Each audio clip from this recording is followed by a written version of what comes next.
Hello friends, ಎಲ್ರಿಗೂ ನಮಸ್ಕಾರ. Welcome to my study strategy YouTube channel. So ಹೋದ ಕ್ಲಾಸಲ್ಲಿ ಫಿಸಿಕ್ಸ್ ಮ್ಯಾಗ್ನೆಟಿಸಮ್ ಅರ್ಧ ಮುಗಿದಿದೆ. ಸೊ ಈಗ ಆಯಸ್ಕಾಂತದ ಉಪಯೋಗಗಳು. ಸೊ ಆಯಸ್ಕಾಂತಗಳನ್ನು ಟೆಲಿಗ್ರಾಫ್, ವಿದ್ಯುತ್ ಕರೆಂಟ್ ಆಗಬೇಕದ, ಧ್ವನಿವರ್ಧಕ, ಟೆಲಿಫೋನ್, ವಿದ್ಯುತ್ಕಾಂತೀಯ ಕ್ರೇನ್, ಡೈನಮೋ, ವಿದ್ಯುತ್ ಮೋಟಾರ್, ವಿದ್ಯುತ್ ಪರಿವರ್ತಕ, ದಿಕ್ಸೂಚ್, ಕಂಪ್ಯೂಟರ್, ಟೇಪ್ ರೆಕಾರ್ಡರ್ ಮುಂತಾದವುಗಳಲ್ಲಿ ಇವುಗಳನ್ನ ಆಯಸ್ಕಾಂತಗಳನ್ನ ಬಳಸ್ತಾರೆ. ಸೊ ನೆಕ್ಸ್ಟ್, ರೆಫ್ರಿಜರೇಟರ್ಗಳಲ್ಲಿ ಬಾಗಿಲು ಮುಚ್ಚಿಡಲು ಆಯಸ್ಕಾಂತವನ್ನು ಬಳಸ್ತಾರೆ. ವೈದ್ಯಕೀಯವಾಗಿ ಎಮ್ ಆರ್ ಐ ಕಾಂತೀಯ ಅನುರಣನ ಬಿಂಬನ MRI ಸ್ಕ್ಯಾನಿಂಗ್ ಅಲ್ಲಿಯೂ ವೈದ್ಯಕೀಯ ಒಳಗೂ ಆಯಸ್ಕಾಂತವನ್ನು ಉಪಯೋಗಿಸ್ತಾರೆ. ಮೂಳೆಗಳು ಹಾಗೂ ಸ್ನಾಯು ದೋಷವನ್ನು ಕ್ಷಕರಣಗಳಿಂದ ಹೆಚ್ಚು ಪರಿಣಾಮಕಾರಿಯಾಗಿ ತಿಳಿಯಬಹುದು. ನೆಕ್ಸ್ಟ್, ಕಾಂತಕ್ಷೇತ್ರದ ಬಿಂಬಗಳನ್ನು ಆಧುನಿಕ ರೋಗ ನಿವಾರಣೆಯಲ್ಲಿ ಬಳಸಬಹುದು.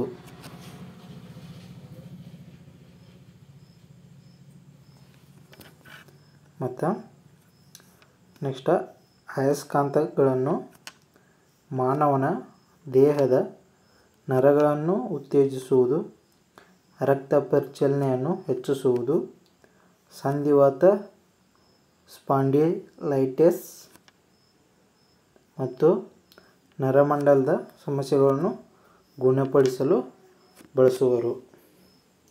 ಸೊ ಇವೆಲ್ಲದ್ರೊಳಗೆ ಆಯಸ್ಕಾಂತವನ್ನು ಬಳಸ್ತಾರೆ. ಸೊ ನೆಕ್ಸ್ಟ್, ಕಾಂತದ ರಕ್ಷಣೆ. ಎಲ್ಲ ವಸ್ತುಗಳು ಅಣುಗಳಿಂದ ರಚಿತವಾಗಿರುವಂತೆ ಆಯಸ್ಕಾಂತಗಳು ಅಣುಗಳಿಂದ ರಚಿತವಾಗಿರ್ತವೆ. ಹೌದು, ಇವು ಸಣ್ಣ ಸಣ್ಣ ಚೂರುಗಳಿಂದನೇ ಆಯಸ್ಕಾಂತ ಒಂದು ದೊಡ್ಡದಾಗಿ ಮಾಡಲ್ಪಟ್ಟಿರ್ತದೆ.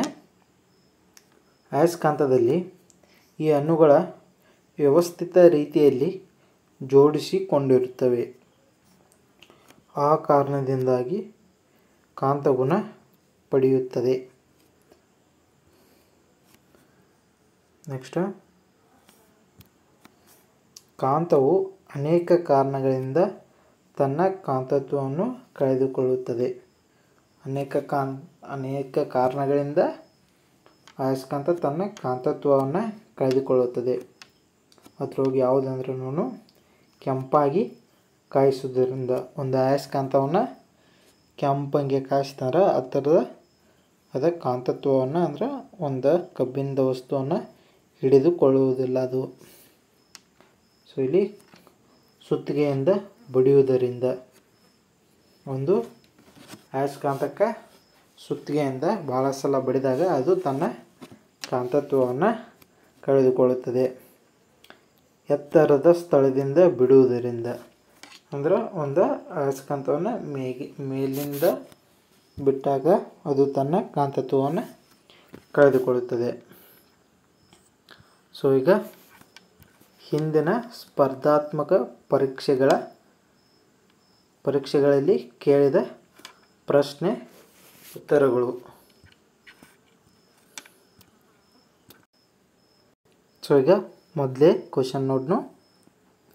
ಈ ಕೆಳಗಿನವುಗಳಲ್ಲಿ ಯಾವುದು ಕಾಂತ ವಸ್ತು ಅಲ್ಲ? ಸೊ ಈ ಕೆಳಗಿನವುಗಳಲ್ಲಿ ಮ್ಯಾಗ್ನೆಟಿಕ್ ಒಳಗೆ ಯಾವುದು ಬರ್ತೈತೆ ಅಂದ್ರೆ ಚಿನ್ನ.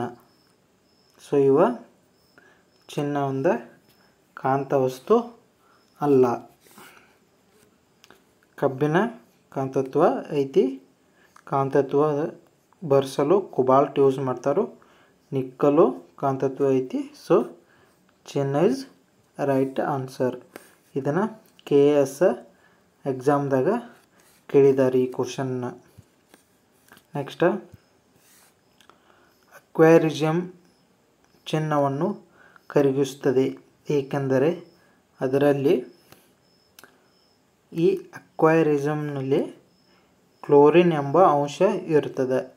ಸೊ ಅದಕ್ಕಾಗಿ ಅದ ಚಿನ್ನವನ್ನು ಕರಗಿಸಲು ಕ್ಲೋರಿನ್ ಅಂಶವಿರುವ ಅಕ್ವೇರಿಯಂನ ಬಳಸ್ತಾರೆ. ನೆಕ್ಸ್ಟ್, ಥರ್ಡ್ ಒನ್, ಭೂಕಾಂತ ಧ್ರುವ ಪ್ರಭೆಗಳು ಸಾಮಾನ್ಯವಾಗಿ ಯಾವಾಗ ಉತ್ಪತ್ತಿಯಾಗುತ್ತವೆ? ಆಪ್ಷನ್ ಎ, ಕಾಂತೀಯ ಬಿರುಗಾಳಿಗಳ ಸಂದರ್ಭದಲ್ಲಿ. ಆಪ್ಷನ್ ಬಿ, ಸೂರ್ಯಗ್ರಹಣದ ಸಂದರ್ಭದಲ್ಲಿ. ಆಪ್ಷನ್ ಸಿ, ಚಂದ್ರಗ್ರಹಣದ ಸಂದರ್ಭದಲ್ಲಿ. ಆಪ್ಷನ್ ಡಿ, ಪ್ರಚಂಡ ಸುಂಟರಗಾಳಿಗಳ ಸಂದರ್ಭದಲ್ಲಿ. ಸೊ ಭೂಕಾಂತ ಧ್ರುವ ಸಾಮಾನ್ಯವಾಗಿ ಎಲ್ಲಿ ಕಂಡು ಬರ್ತಾವಂದ್ರೆ ಕಾಂತೀಯ ಬಿರುಗಾಳಿಗಳ ಸಂದರ್ಭದಲ್ಲಿ ಉತ್ಪತ್ತಿಯಾಗುತ್ತವೆ. ಇದನ್ನ ಎಲ್ಲಿ ಕೇಳೋರು? ಪಂಚಾಯತ್ ಸೆಕ್ರೆಟರಿ ಗ್ರೇಡ್ 1 ಎಕ್ಸಾಮ್ದಾಗ ಈ ಕ್ವಶನ ಕೇಳ್ಯಾರು. ನೆಕ್ಸ್ಟ್, ಫೋರ್ತ್ ಒನ್, ಅಯಸ್ಕಾಂತವು ಕಬ್ಬಿಣ ಮತ್ತು ಉಕ್ಕುಗಳ ಮೇಲೆ ಒತ್ತುವ ಬಲವನ್ನು ಹೀಗೆನ್ನುವರು. ಅಯಸ್ಕಾಂತ ಕಬ್ಬಿಣ ಮತ್ತು ಉಕ್ಕುಗಳ ಮೇಲೆ ಒತ್ತುವ ಬಲ ಯಾವ ಬಲ ಅಂದ್ರೆ ಕಾಂತೀಯ ಬಲ. ಇದನ್ನು B.Ed ಮತ್ತು D.Ed ಎಕ್ಸಾಮ್ ಒಳಗೆ ಕೇಳಿದರು. ನೆಕ್ಸ್ಟ್ ಕ್ವಶನ್, ಎರಡು ಕಾಂತ ಧ್ರುವಗಳ ನಡುವಿನ ಅಂತರವನ್ನು ಅರ್ಧದಷ್ಟು ಕಡಿಮೆ ಮಾಡಿದಾಗ ಅವುಗಳ ನಡುವಿನ ಬಲವು ಎಷ್ಟು ಹೆಚ್ಚಾಗುತ್ತದೆ? ಆಪ್ಷನ್ 1 ಅರ್ಧದಷ್ಟು, ಆಪ್ಷನ್ ಬಿ 2ರಷ್ಟು, ಆಪ್ಷನ್ ಸಿ 1/4ರಷ್ಟು, ಆಪ್ಷನ್ ಡಿ 4ರಷ್ಟು. ಸೊ ಎರಡು ಕಾಂತಗಳ ನಡುವಿನ ಅಂತರ ಅರ್ಧದಷ್ಟು ಕಡಿಮೆ. ಸೊ ಇಲ್ಲಿ 2 ಸೆಂಟಿಮೀಟ್ರ್ ಐತೆ ಅಂದರೆ ಅವಾಗ 1 ಸೆಂಟಿಮೀಟ್ರ್ ಆಗ್ತೈತಿ. ಸೊ ಅವಾಗ ಅದರ ಬಲ ಎಷ್ಟು ಪ್ರಬಲಗೊಳ್ತೈತಿ ಅಂದರೆ ಆಪ್ಷನ್ ಡಿ 4ರಷ್ಟು. ನೆಕ್ಸ್ಟ್, ಸಿಕ್ಸ್ತ್ ಒನ್, ಕೆಳಗಿನವುಗಳಲ್ಲಿ ಯಾವುದು ಅರೆಕಾಂತತ್ವವನ್ನು ಹೊಂದಿದೆ? ಸೊ ಈ ಕೆಳಗಿನವುಗಳಲ್ಲಿ ಅರೆಕಾಂತತ್ವ ಯಾವುದು ಹೊಂದೈತಿ? ಆಪ್ಷನ್ ಸಿ ಆಮ್ಲಜನಕ. ಅರೆಕಾಂತತ್ವ ಅಂದರೆ ಪ್ಯಾರಾಮ್ಯಾಗ್ನೆಟಿಕ್ ಗುಣವನ್ನು ಆಮ್ಲಜನಕ ಹೊಂದೈತಿ. ಇದನ್ನ IAS ಪರೀಕ್ಷೆ ಒಳಗೆ ಕ್ವಶನ್ ಇದನ್ನ ಕೇಳಿದರು. ನೆಕ್ಸ್ಟ್, ಸೆವೆಂತ್ ಒನ್, ದಂಡಕಾಂತದ ಕೇಂದ್ರದಲ್ಲಿನ ಕಾಂತತ್ವ ಏನಾಗಿರ್ತೈತಿ? ಅತ್ಯಧಿಕವಾಗಿರುತ್ತದೆ, ಕನಿಷ್ಠವಾದದ್ದು, ಶೂನ್ಯವಾಗಿರುತ್ತದೆ, ಅತ್ಯಧಿಕ ಅಥವಾ ಕನಿಷ್ಠವಾದದ್ದು. ಸೊ ದಂಡಕಾಂತದಲ್ಲಿ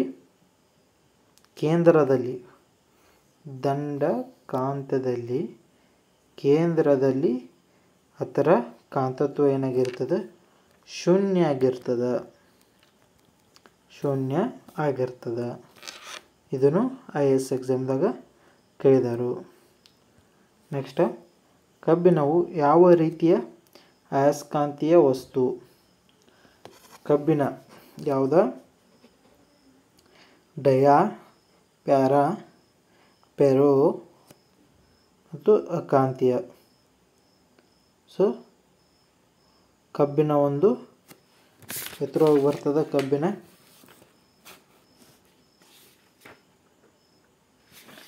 ಕಬ್ಬಿಣ ಹೆಚ್ಚಾಗಿ ಜಾಸ್ತಿ ಕಾಂತತ್ವವನ್ನು ಹೊಂದಿರ್ತದೆ.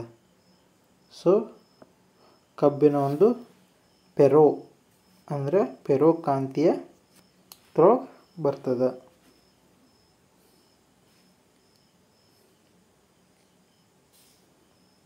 ನೆಕ್ಸ್ಟ್ ಹೆನ್ರಿ ಎಂಬುದು ಇದಕ್ಕೆ ಸಮಾನ. ಹೆನ್ರಿ ಎಂಬುದು ampere, volt, weber ampere, volt bar ampere, weber bar volt, weber bar ampere, weber bar ampere. So ಇಲ್ಲಿ ಆನ್ಸರ್ ಏನಾಗುತ್ತೆ?